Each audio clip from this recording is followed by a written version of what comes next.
Greetings, I'm Brother Judah from the Congregation of Israel, or Moreh Yehuda. I am a representative of the NMP, the Nazarene Messianic Party, and I'd like to welcome all of the listeners to our discussions and our podcast, What is to be Done? Here we address and investigate geopolitical, historical, biblical, social, and other scientific content. We approach the Bible from a socio-political perspective, and we argue this is the appropriate way to approach the Bible, seeing that it deals with kingdoms, nations, societies, and civilizations. So we want to go into a topic today dealing with the Democrat and Republicans. And our title is the Democrat and Republican denominations, i.e., the Nicolaitans.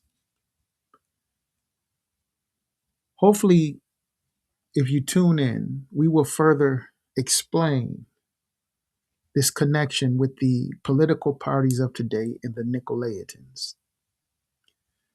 But in the meantime, I just want to give you a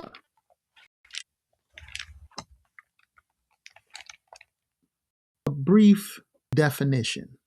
Nicolaitans. That is, in its Greek, the conquering of the common people by the ruling elite. That's my addition. 21st century. Nico means to conquer or to win, victorious, and Laos or Laotians is of the people. So today we're going to investigate a few things pertaining to conquering of the people.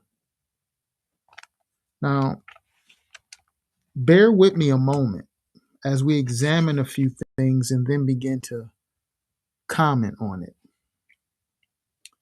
Let's look at the Democrat and the Republican schema. There is an uproar continually between the two parties. Most recently, it was the district drawing maps and it's gerrymandering, or some may call it gerrymandering. We're going to investigate this a bit, but first let us get an example of what we're going to investigate further for today's discussion. Notice carefully. The Constitution protects every American equally, and that's a very important concept for us to maintain. This is another fact. Democrats spent decades trying to engineer electoral maps that divided Americans, and this decision from the Supreme Court hopefully ends that terrible practice once and for all. We find it amusing that Democrats are suddenly concerned about fair congressional representation, they say. And I challenge those Democrats to raise those concerns with the Republican congressmen from Massachusetts, Connecticut, or Rhode Island. They'll have a hard time doing that, of course, because Democrats have gerrymandered Republicans completely out of those states. And in Virginia last week, the Virginia Supreme Court, of course, affirmed what Republicans believed from the very beginning. We fought hard to win that ballot initiative, and we invested there. But ultimately, we knew that it was a hastily drawn gerrymander that was unconstitutional. It was a power grab. Okay, so what we have here is a Republican arguing or presenting his position about the hypocrisy of the Democratic Party. The subject is gerrymandering. We have to investigate gerrymandering. Okay, so jot it down or you can look it up so we can learn more about this. Because It's in the news. People are arguing, well, the Civil Rights Act, it's being gutted. The so-called minority vote is being undermined. The Civil Rights Act of 1965 still stands, giving the so-called African American his right to vote. The skillful and careful selection of speech by the sophists, Democrats and Republicans, must be critiqued and analyzed carefully. They're arguing about voting power, allegedly. They're really arguing about their political parties' seats in power. So what began to happen is this phenomenon is that all of a sudden, black voting power became synonymous with the Democratic vote. And so since the Democratic Party power have been compromised, they're saying that the minority or the African American or the black or brown person vote have been compromised. That's not so. So let us look a little further at this as we examine how the political parties in this system, these two denominations, how they seek to conquer the people and hold them in subjection by the ruling elite. Let's look at this again as they describe gerrymandering. This past week, chaos and protests broke out in state houses as Republicans and Democrats raced to draw new congressional maps. What is usually an arcane process has become an unprecedented political free-for-all. At stake is control of Congress in November's midterm elections. With a razor-thin margin, both parties are rushing to draw new lines, hoping to tilt the House of Representatives in their favor. Adding fuel to the fire, a landmark Supreme Court decision 11 days ago found a congressional map in Louisiana was unconstitutional. The court said legislators relied too heavily on race to draw the lines. And that's where we went. Louisiana's Republican governor and his party are already moving to carve out new districts, and many black voters we met fear their district will be wiped off the map. All right. So, what's important for us to analyze again? That is the political party, primarily in this context, the Democrat, seeks to argue that the black vote, the African American vote, is their vote. However, they're not presenting it in those words. They're saying that the black vote and the power of the black vote have been compromised or diluted. You must understand why they're arguing that. It is an insult and it is a smack in the face to every black voter. The essence of the argument is that the black vote is the Democratic vote. So it really wouldn't be politically correct to say that the Democratic vote, the Democratic voting power have been compromised. The Democratic seats of power have been compromised. They couldn't say it like that. So they must present it in a different way, the black vote, because they believe, and arguably so, a great number of black people vote Democrat. But we must understand the political jargon. Now, what's really happening? Just as our host said, it is a scramble for political power. And in these seats of political power, the Democrat and the Republican, they, to this day, seek to conquer the common people by way of the ruling elite who controls these parties. Notice again. This past week, chaos and protests broke out in state houses as Republicans and Democrats raced to draw new congressional maps. What is usually an arcane process has become an unprecedented political free-for-all. At stake is control of Congress in November's midterm elections. With a razor-thin margin, both parties are rushing to draw new lines, hoping to tilt the House of Representatives in their favor. What's at stake? Congress, the seats of Congress, political power. This is what's at stake. Make no mistake. Draw new congressional maps. What is usually an arcane. This past week, chaos and protests broke out in state houses as Republicans and Democrats raced to draw new congressional maps. What is usually an arcane process has become an unprecedented political free-for-all. At stake is control of Congress in November's midterm elections. With a razor-thin margin, both parties are rushing to draw new lines, hoping to tilt the House of Representatives in their favor.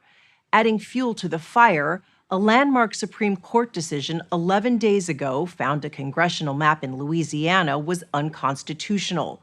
The court said legislators relied too heavily on race to draw the lines. And that's where we went. Louisiana's Republican governor and his party are already moving to carve out new districts, and many Black voters we met fear their district will be wiped off the map. And this crossing the lines of the Black vote and their districts and the political parties is what's causing, I would say, great confusion. See, first of all, when we're looking at the communities in the district drawings, we have to begin to ask the question, why is it that certain ethnicities and certain income levels are concentrated in certain areas in different states? What's behind it? Inequality? Segregation? The division of the people? The division of ethnicities? Identity politics? Black versus white? White and Black versus Latino? Latino and white and Black versus Asian? Latino versus Latino or South American immigrants? Black people who call themselves FBA, Foundational Black Americans, and the war between the Foundational Black American and the immigrants from Africa and the Caribbean islands and South America. All of this confusion leads into this paradigm where the Democrat and the Republican, those two denominations, which are really one of the same faith, they continue this confusion with their partial truths and crooked ideology and sophist arguments, continue to conquer the common people, and they're conquered by the ruling elite. They're drawing district lines.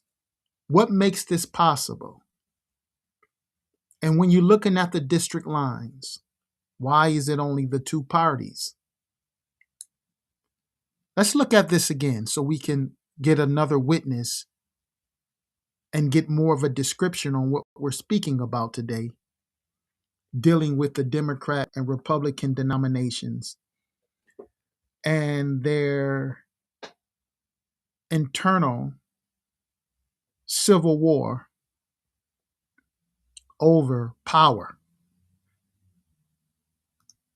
So primary elections are happening in Indiana and Ohio today, two states where redistricting has become a top issue, and they're not the only places where new voting maps could have an impact this midterm season.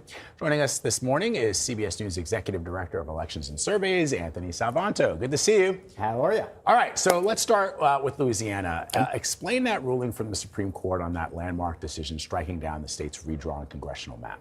So the short answer to that, Vlad, is that Louisiana is going to end up redrawing its maps. And what I'm showing you here is the red and blue Republican voting districts and two, in this case, Democratic voting districts. But this is as a result of the VRA ruling. And what that means, the background here is that since the Voting Rights Act, the court previously has interpreted that to mean that when states draw their districts, they can't do so in a way that, in the judgment of those, in the courts, that might dilute the voting power of minority voters including these states. So with this court ruling now, Louisiana is going to go back and they're going to redraw these districts. And the net here could be that both of these are majority minority districts. Black voters here, this could go away. At least one of them could go away.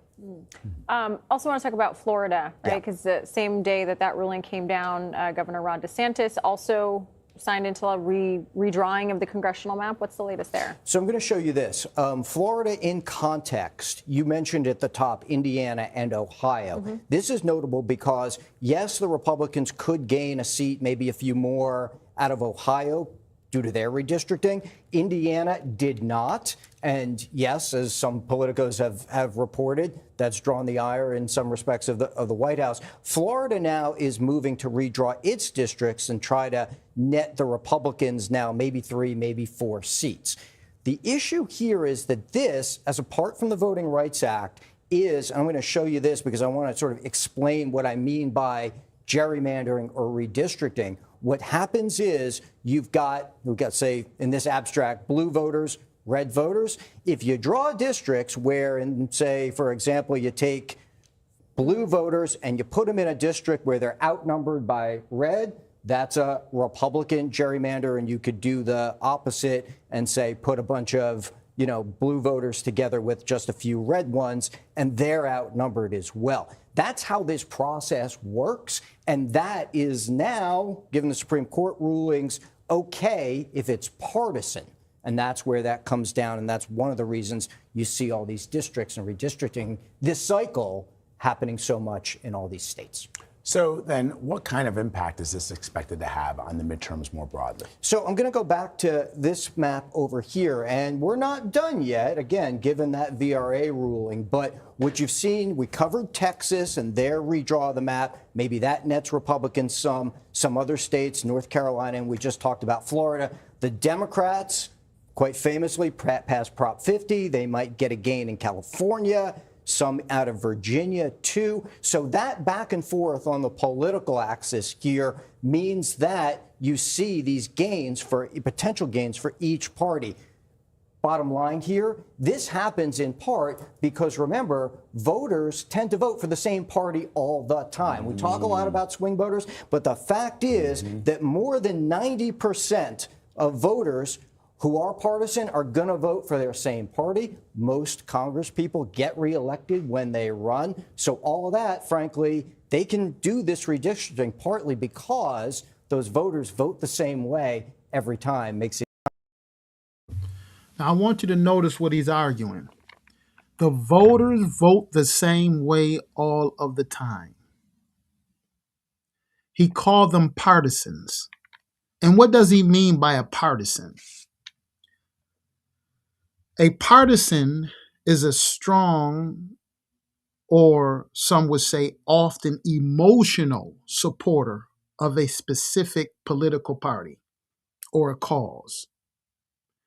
So therefore, when we're looking at a partisan, we're looking at one who is a devout follower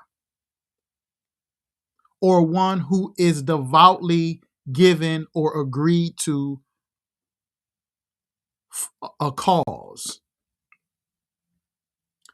Now, they argue that a partisan typically exhibits a bias or a uncompromising allegiance.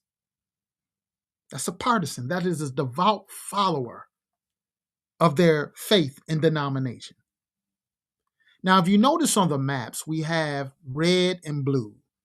No other parties, just the Democrat and the Republican denominations. And so, as well as our hosts and the discussion on the panel, as well as they know, as he said, 90% of the time, people are partisan and they will continue to vote for their political party. Thus, the argument isn't the black person losing its vote, the Voting Rights Act of 1965, that haven't been disannulled or altered in the way where the black person cannot vote. This is a cunning way of the Democrat arguing that the black vote belongs to them. And if you divide the black people in certain areas, namely poor, because it's argued a lot of conservative black people are in middle class or upper middle class living areas. So what the Democrat is actually arguing about and fighting over and protesting in Tennessee and Louisiana and all over the place is their seats of power. Because the dividing of the black vote is dividing of their vote for their party. It's their jobs at stake, not the black person's vote. And again, for the sake of our discussion today, we're not going to take time to really get into how important a vote is and understanding the vote outside of the traditional paradigm that you may hear on TV and learned in school. We teach the vote and political education from more of a tactical point of view and understanding how to weaponize a vote for the desired results of the voter, and so the voter voice can be heard. However, we're not discussing that aspect today. Right now, we want to understand this struggle between these two denominations. These two denominations, the Nicolaitans, the conquering of the common people. It is the Democrat who claimed the impoverished, or you can argue low income districts, predominantly black, as their vote. And black people follow suit. A lot of them don't know no better because this stuff really isn't taught and critiqued. One question need to be asked: why is it that the black people are still concentrated in low income impoverished areas and segregated as such? Why are the ethnic groups segregated as such? Because of the common and traditional ideology that permeates through the media, which is controlled by the ruling elite. And there is nothing to combat it for the most part on a large scale. But that scale must grow to counter the ideology of these denominations and their doctrines of devils. Now, again, he's explaining, and you must pay attention so we can understand and get down to the bottom of this. So we won't be thinking that, oh, black people losing their vote. No, no, no, no. This is the Democratic Party. What about the black conservative? He don't have a problem with the judgment of the Supreme Court. So it just can't be the black vote. He's a black or she's a black conservative. They have a vote. So when you put it all together, no, it's the Democratic power. But this not letting a Republican off the hook. Now notice carefully. How do the people intend to vote? We got all these red and blues, Democrat and Republicans, and notice how the people tends to vote. Comes down, and that's one of the reasons you see all these districts and redistricting this cycle happening so much in all these states. So then what kind of impact is this expected to have on the midterms more broadly? So I'm going to go back to this map over here, and we're not done yet, again, given that VRA ruling. But what you've seen, we covered Texas and their redraw of the map. Maybe that nets Republicans some other states, North Carolina, and we just talked about Florida. The Democrats, quite famously, passed Prop 50. They might get a gain in California, some out of Virginia, too. So that back and forth on the political axis here means that you see these gains, potential gains for each party.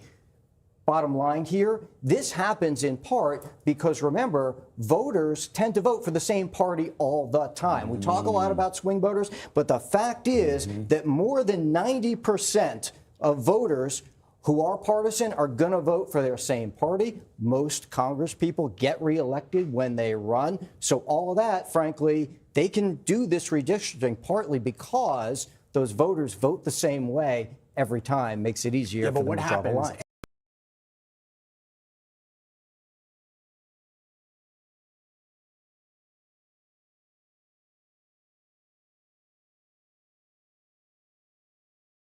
The news anchorman is going to ask a good question.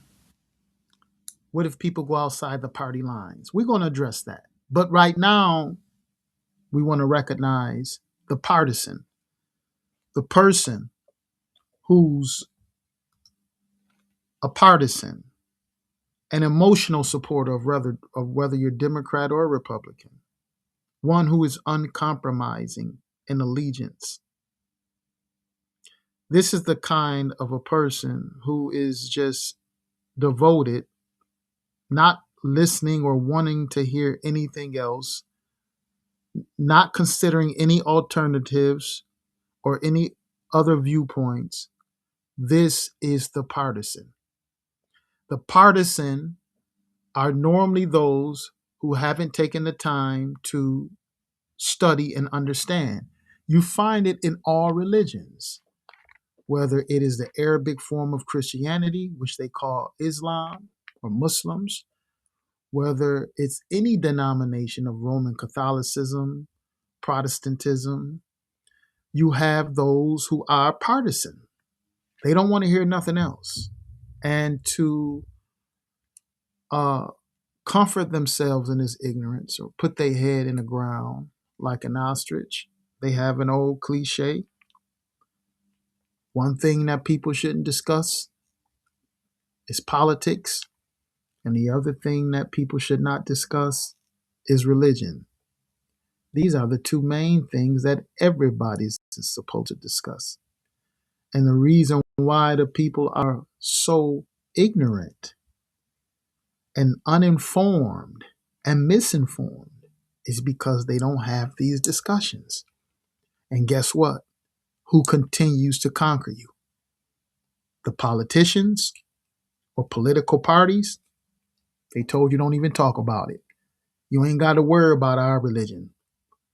And the other form of Western or Islamic Romish Christianity, don't talk about it. Don't question us. And this is exactly what needs to be done. They need to be questioned. And I am using this term religion on purpose. Why? Because I want you to look at the word, the etymology of this word, religion. Uh, it means to bind and to hold. And that's what ideas do for society and for persons. But out of the Merriam-Webster's dictionary, the definition is a cause, a principle, or a system of beliefs held with ardor and faith. So a partisan has a religion. There is a system of beliefs in which everyone follows. Everyone follows a religion. And the Democrats and Republicans are denominations of a religion. They have an ideology, they have a system of beliefs, and this system of beliefs primarily leads back to something in particular. And that system of beliefs normally is founded and grounded on mammon. Mammon.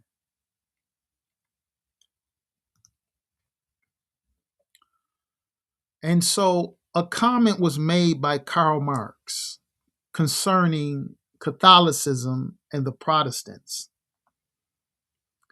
On page 918 of the Penguins edition of Capital, Volume 1, it reads, "It was the strange God who perched himself side by side with the old divinities of Europe on the altar, and one fine day threw them all overboard with a shove and a kick.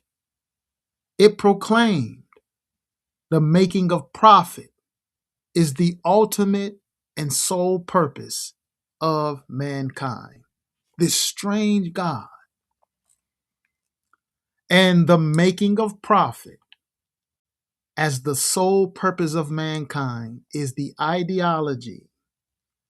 It is the fixture, the foundations tied directly into the doctrines and the ideology of the denominations of the Democrat and Republican. That is the Nicolaitans, because through their doctrines, there is a conquering of the common people by the ruling elite. And this is what Nicolaitans mean. It's structured etymology in Greek. Literally translate into conqueror of the people. That is Nicolaitans. Victory of the people, Nikeo. This is where we get the word Nike from, or Nike, like your sneakers. It means victory, or to conquer, subdue, and overcome. And Leo, again, means the people or the crowd. Through the doctrines of this strange God that is manifested in the Democrat and Republican parties, the Nicolaitans, the conquering of the people by the ruling elite. It continues in the 21st century. And we assure you that even John the Revelator in Revelation, the 2nd chapter, when he made reference to the Nicolaitans, he was making reference to the same type, the political elite, the lords of the land who oppressed and crushed the people and who fought against social reform. When Balaam was consulted by Balak, he was called to curse a group of freed slaves who was seeking out to establish a new society of free producers. This society was a democratic society. It laid forth its constitution, democratically elected its leaders, and brought forth law and legislation that will bring justice to the people, equity, egalitarianism, and the entire region in the Levant where this experiment was taking place was shaken. And they knew that this is an evasive force, that if the oppressed and the laborers of the feudal states was to get wind of this people and their experiment, their power of conquering the people would be compromised. And Balaam was consulted to curse such a movement that would bring liberation to the nations. Balaam was consulted, and he sought it for gain himself, to curse a lively movement to liberate the people in order that the ruling elite can continue to conquer, subdue, oppress, and suppress its citizens. Thus, we have more studies on the Balaam and Balak saga. However, what we're using today, the Nicolaitans from Revelation chapter 2, as I explained, we approach the Bible from a socio-political perspective. We'll show you that this book, in which many hold, is not a book of fairy tales. It doesn't belong in a museum, and is not a book of fanciful myths. It is a revolutionary catechism. It is a book of science and wisdom, and it is a guidance of truth to set the people free.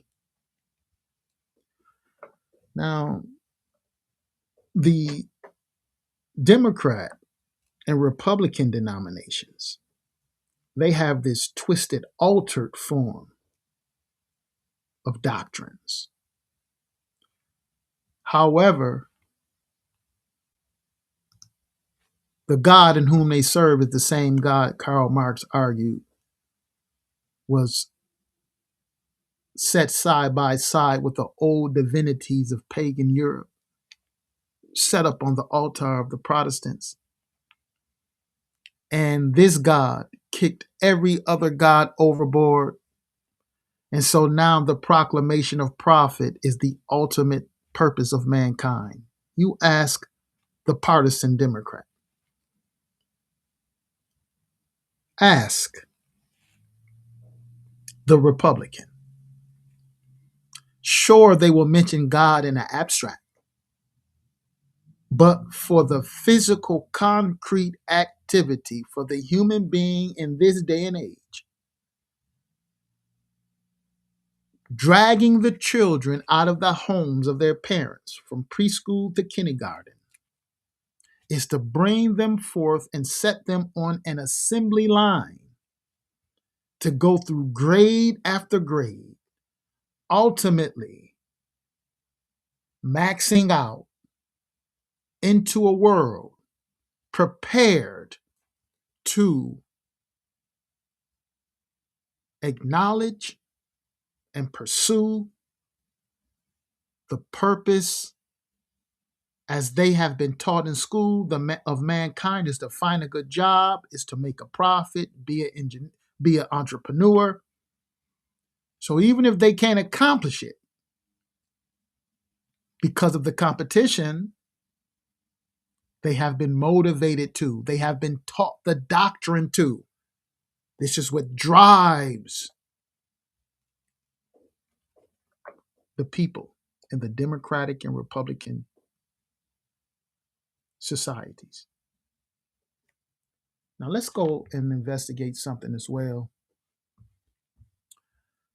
as we consider more of this denomination, these principles and a system of beliefs, these partisans, these so-called Democrats and Republicans, these Democrat and Republican denominations, the Nicolaitans.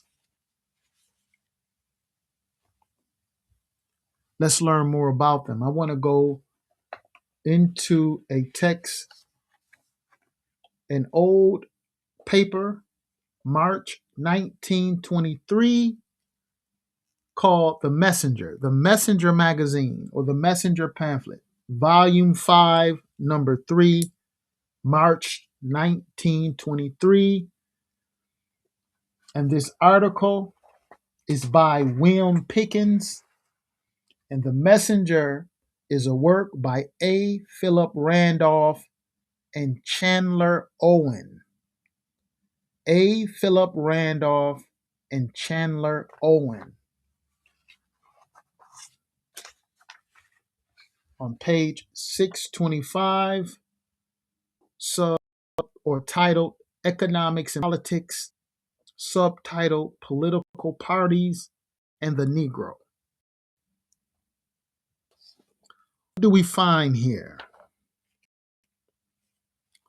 What do we find? Because we have this scramble of the Democrat and Republican. We have those who are a part of this faith seeking to keep these denominations alive.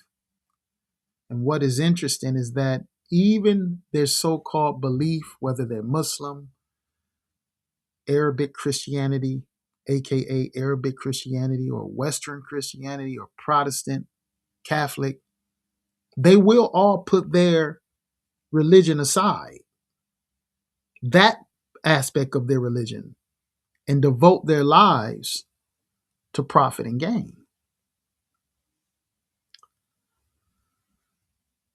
Partyism is the subject of William Pickens, Political Parties in the Negro.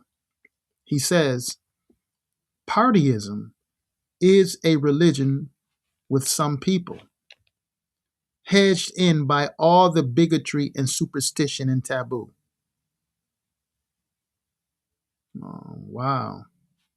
Like all oppressed groups who find little help on earth, the Negro, both as slave and as ex-slave, was always looking for miracles in his behalf, for intervention.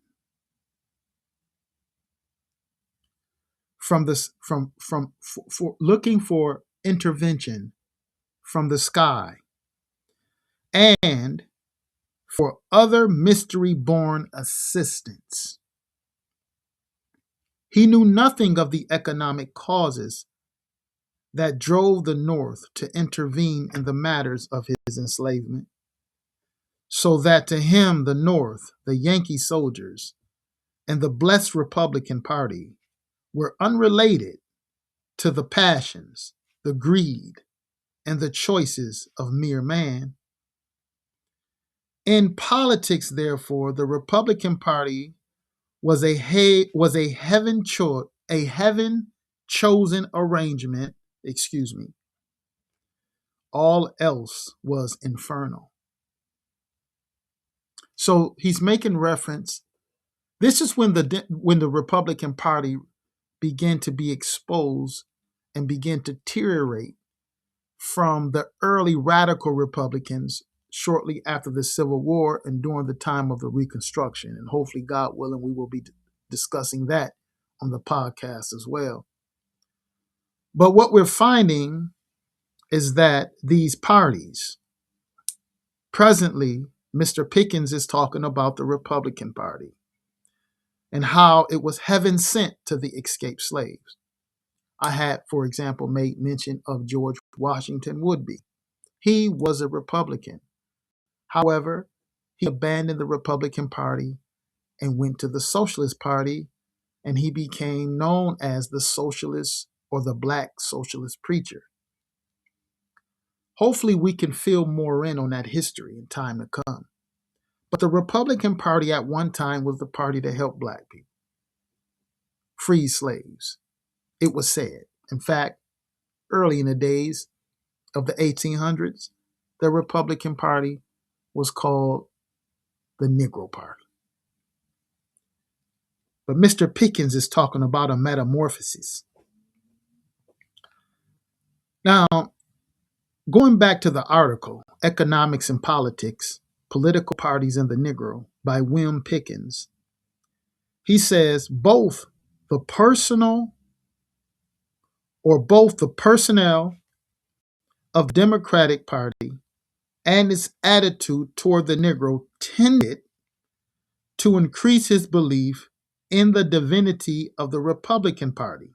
And this same phenomenon is happening today, where a lot of people are waking up and recognizing that the Democratic Party, among the so-called African American, have been using and exploiting them. Use their vote, but has nothing to do with the betterment of their social condition. Well, now the people seem to want to make a migration back to the Republican Party. See, they're caught in this paradigm between these two religions. Yet, they're not on a large scale, with a large scale consensus saying set up another party. Once you do the numbers, there's more Catholics than there are Democrats. There's roughly 42 million Democrats and roughly 39 million Republicans. It's 350 million Americans. These two parties put together still make up a minority of the American civilization or citizenry. And put it in perspective. There's over 200 million Christians who's supposed to believe in the Bible. There's more Christians than there are Democrats and Republicans put together. Something wrong. Something wrong. Maybe all you who confess to be Christians need to seek the true doctrines of the early Christian movement and remove and crush the parties and their denominations that seek to keep you in subjection. But that takes learning. We get to it. Dickens says both the personnel of the Democratic Party and his attitude towards the Negro tend to increase his belief in the divinity of the Republican Party.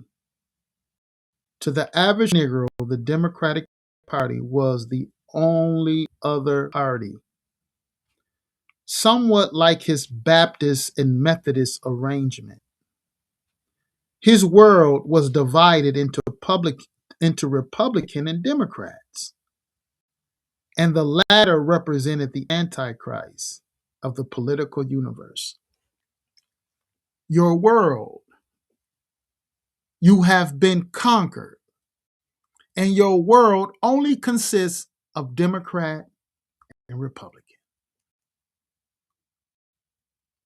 Your world only consists, for example, of the other religions, Muslim, and so-called Christianity.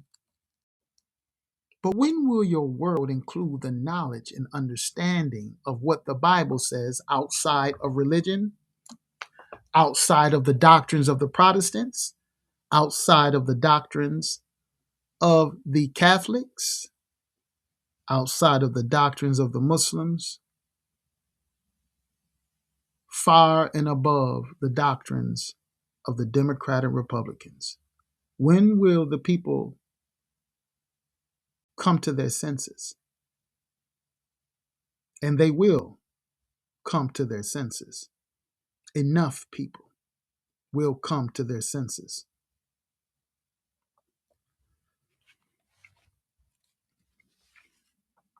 As Pickens Mr. Pickens said many are caught in between the two, much like the Methodist and Baptist, so it is with the Democrat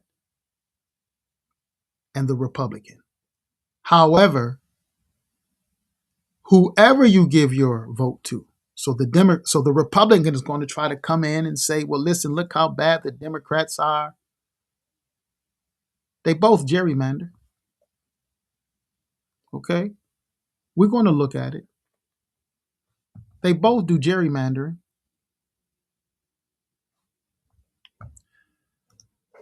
And why does this work? Why is it that this actually works? Now, before we close for today's session,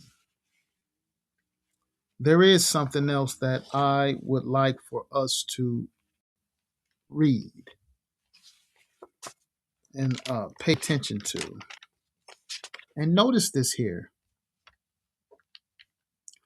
Notice this. Let's go back. Yeah, let's go to a comment by Dr. Martin Luther King.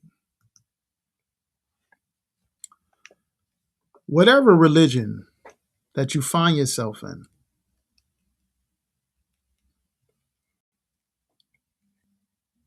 if it's causing the rich to remain rich, if it's continually causing division, contention, war, fear, strife, deprivation, you need to re-examine your religion. You see, you have a religion, in one sense, the Protestants and the Catholics, many of them teach that one day God going to take you off among the clouds, take you off this terrible earth and take you somewhere else where you're going to have milk and honey. That's not in the Bible. The Bible says that the right or the just and those who stand for justice shall inherit the earth. The Democrat and Republican, they offer you even less. In fact, to make you content, they feed you these religions to a certain extent. But look what Martin said. They want your vote. But Martin says here, where do we go from here? On page 154, he says the final major area of untapped power for the Negro is in the political arena. He also says, and where do we go from here? There is no correlation between the numerical importance of the urban Negro vote to the party it supports and the influence we wield in determining the party's program and policies. Again, there is no correlation between the numerical importance of the urban Negro vote to the party it supports and the influence we wield in determining the party's program and policies. So our vote may have power to get them in power. But once they're in power, our vote doesn't carry the same power for us where we can influence the party's program or policies or its implementation of existing legislations. We hand over our power to the parties. And we're going to investigate some of those parties in our next session or in another session because it's quite a bit to cover. So Martin says the new task of the liberation movement, therefore, is not merely to increase the Negro registration and vote. Equally imperative is the development of a strong voice that is heard in the smoke-filled rooms where party debating and bargaining proceed. A black face that is mute in party councils is not political representation. You give them your vote, they gerrymander, and you have no representation. You are a partisan to the party. You give this strong emotional support. You exhibit bias and uncompromising allegiance to these parties, but they offer you nothing. See, the Trump administration is a very interesting administration. Donald Trump himself, I would say, is not a Republican or a Democrat. We have our differences because he is a capitalist. But however, as Judge Joe Brown argued, Donald Trump is a laxative that's bringing the dung and mess out. See, a house divided can't stand. And for people who's looking at this emotionally, or they're looking at this just through the spectacles of the news, and you're not understanding the work of an evangelist on a social political level, then you might not understand what is happening that will open up a lane for you to organize for the task of liberation, for our voices to be heard. People are disgruntled with the Democrat and the Republican. They keep running to each other's arms. First you was with the Republican, now you with the Democrat. Now the Democrat is run. Now you want to run back to the Republican. And both of them, both denominations serve mammon.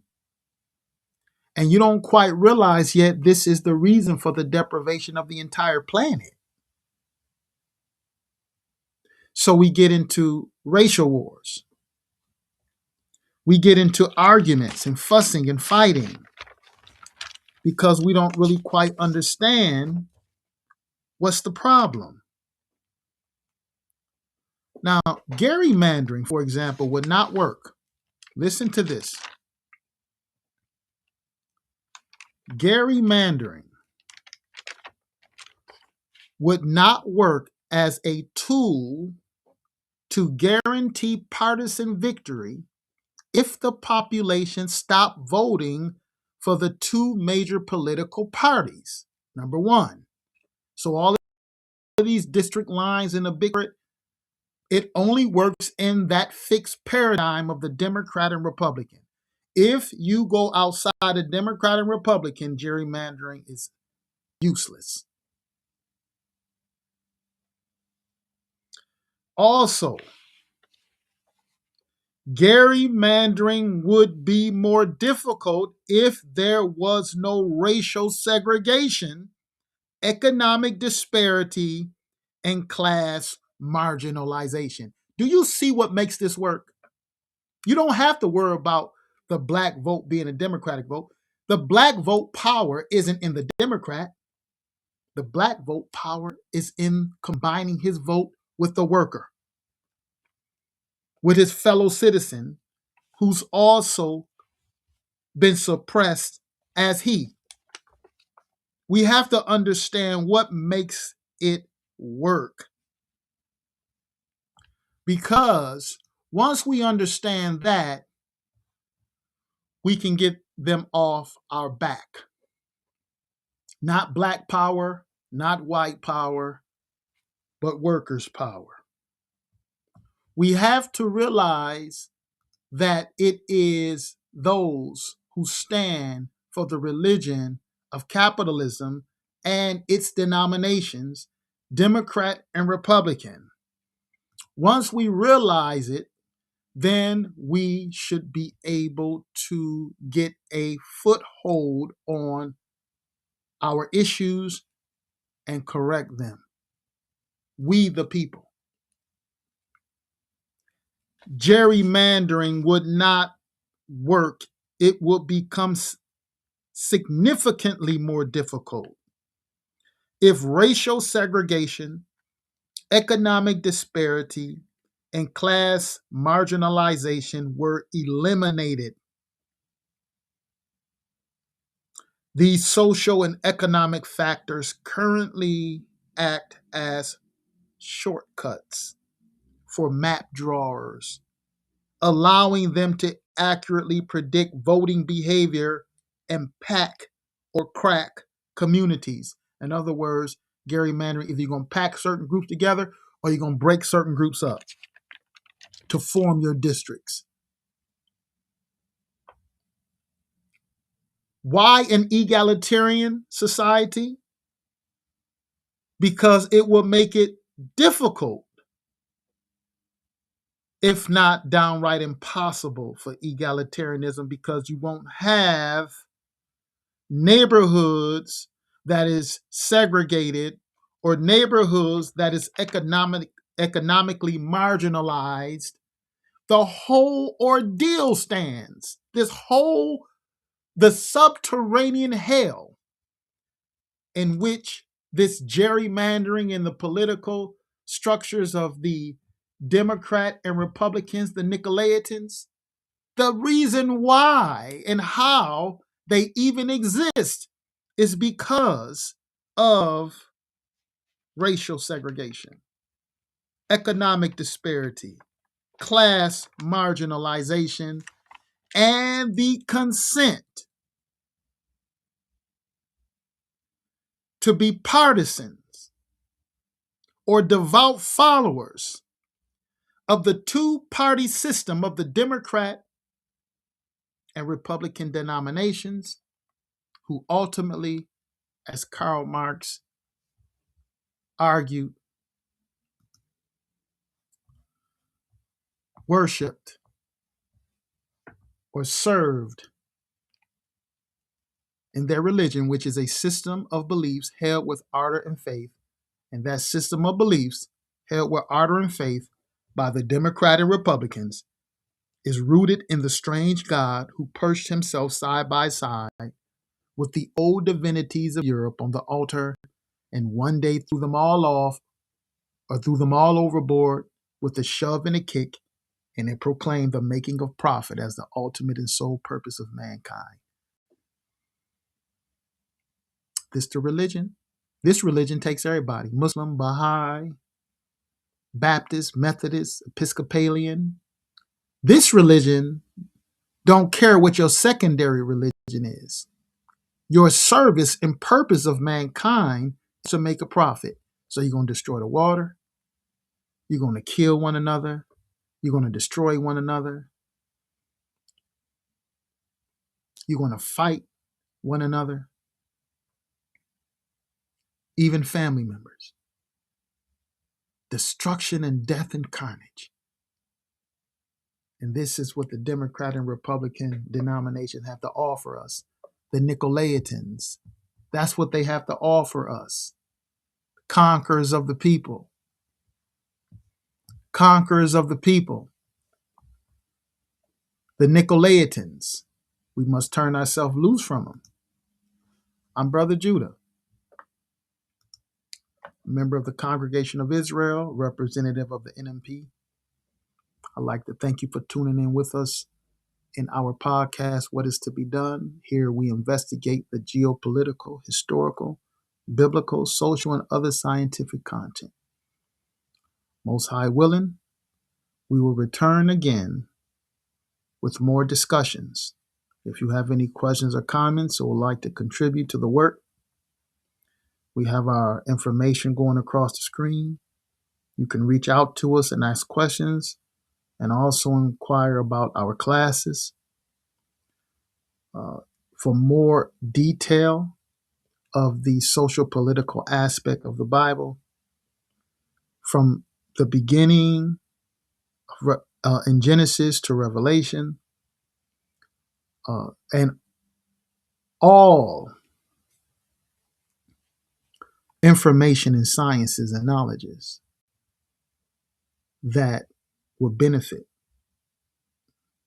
mankind, all of the sciences, we figure it's very important to study. It's very important to learn, and even political science. So I'm going to close out to the next time. I would say peace and blessings to all of you who are sincerely searching, and those of you who have an ear, let them hear.